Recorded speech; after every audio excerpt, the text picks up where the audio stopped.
Naglabas ng sama ng loob sa ilang kasamahan si Senador Pia Cayetano kasunod ng nangyaring gulo noong isang linggo.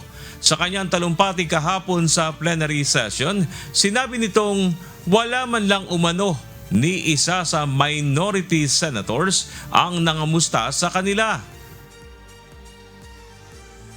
Wala ho akong sinisisi.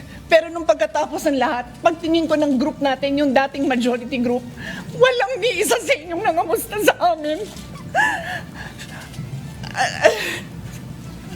Some of you I've known for 20 years, 10 years, and I didn't even hear any of you say, "Kumusta na kayo dyan?" Napakasakit mo sa akin. Sobrang sakit. Ang nakalulungkot pa niya, may ilan umanong nagdududa sa nangyari sa kanila. Para sa amin na nandito, napakaraming nangyari.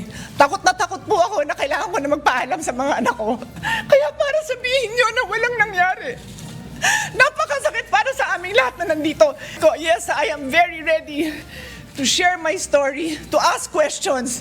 Pero kung wala ho kayo dito, huwag niyong questionin yung mga nangyari sa mga nandito. Dahil nandito kami, kasama ng staff namin, Senate staff. You have your own story, I respect that. But please respect my own story.